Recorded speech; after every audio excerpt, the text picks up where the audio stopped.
Oui, oui, oui. Par le contraire, partout où il y a ça vient de alors, si tu vas à la rue des Écoles, c'est difficile. Ah oui, là, oui. La baguette, c'est 1 € du. Ça a coûté 1 € du. Et le bon pain, 1 €, c'est le garde de quoi. Même cher là-bas. Je prie 1 € le pain, 1 €, c'est le. Tu enlèves la tête, qu'est-ce que tu fais?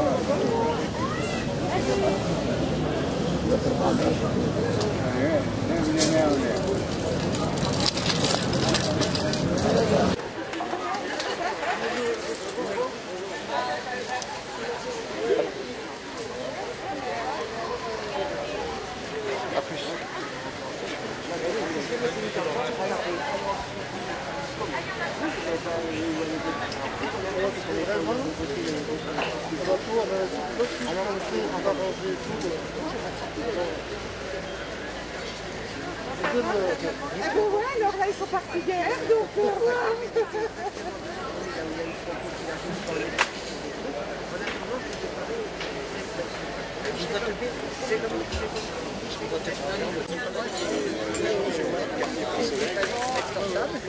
Tu vas lui dire quand il distribue les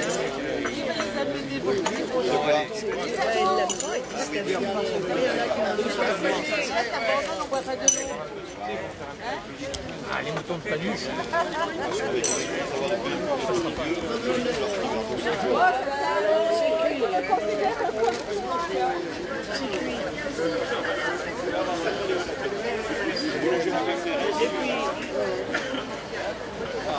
Monsieur le maire, il a dit qu'il viendrait peut-être et qu'il reste peut-être. Mais dis, allez, écoute, je passerai. si tu savais le maire et monsieur le curé, je viens d'y aller à l'église. Je dis mais n'importe comment, je vais à la réunion de monsieur Biala. Je passerai à l'église. Il était après écrire. Je dis monsieur, je vais vous voir parce que monsieur Biala, est-ce que vous envoyez des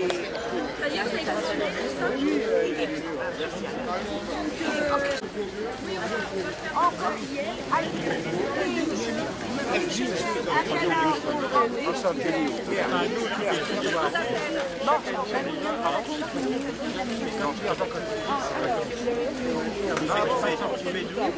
Monsieur le député, monsieur Jean-Sébastien Vialat, député donc de la 7e circonscription, vous nous avez invités aujourd'hui autour d'un café au bistrot du Port. Je vais reprendre les mots d'un autre journaliste qui, à l'approche des législatives, pose cette question aux différents candidats. Dans quel état d'esprit êtes-vous? Moi, je suis parfaitement serein. De toute façon, parce que les Français ont le dernier mot. Ils choisissent le candidat de leur choix et le monde ne s'arrête pas de tourner. Après, il tourne plus ou moins bien. Donc, s'ils veulent que ça tourne avec une régularité de métronome, ils savent quel est le choix qu'ils doivent faire. D'accord. Vous avez préparé quelque chose de particulier ce matin pour nous? Vous allez répondre à toutes les questions? Je viens rencontrer les Bandolais dans un esprit tout à fait convivial, comme je le fais d'ailleurs à l'initiative de Laetitia qui est ici depuis plusieurs semaines. Dans toutes les villes de la circonscription, ce sont des discussions à bâton rompu sur les problèmes à la fois quotidiens. Autour d'un café. Autour d'un café. Vous savez qu'il y a toujours d'ailleurs, il y avait trois sujets qui nous préoccupaient particulièrement à Bandol.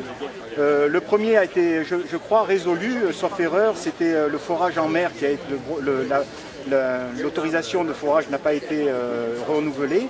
Et il y a deux autres sujets qui nous interpellent, c'est la LGV et le gaz de schiste. Est-ce que vous pensez évoquer ces problèmes aujourd'hui avec les Bandolais? Oui, s'ils le souhaitent. Sur la prospection en mer, il s'agissait de prospection et non pas d'exploitation. Il y avait 3 permis d'exploiter, 2 sont arrivés à terme, n'ont pas été renouvelés, sont caducs et le 3e ne sera pas renouvelé. Le président Sarkozy l'a dit. Sur les gaz de schiste, il n'y a aucune crainte à avoir. Le Parlement a déjà légiféré, la loi existe, elle est publiée, qui interdit les techniques de fracturation hydraulique des roches. Donc il n'y a aucune crainte à avoir de ce côté-là. Et sur la LGV, Alors je sais bien que les périodes préélectorales sont propices à agiter les peurs et les craintes. RFF et le préfet des régions ont clairement annoncé que le tracé qui passait dans le Bandolais était abandonné. Alors, ça ne veut pas dire qu'on renonce à une ligne de LGV pour aller à Nice. Nice est enclavée, il faut désenclaver Nice, c'est le premier point. Une ligne de LGV, c'est beaucoup de développement économique. Partout où la LGV passe, le développement économique est là, mais il faut trouver un tracé qui soit compatible avec l'environnement. Respectueux d'environnement. Voilà. Qui n'est pas celui qui passait chez nous. Je vous remercie, monsieur le député, et puis bonne matinée alors avec les Bandolais. Merci encore, merci beaucoup. Merci. Ah ouais.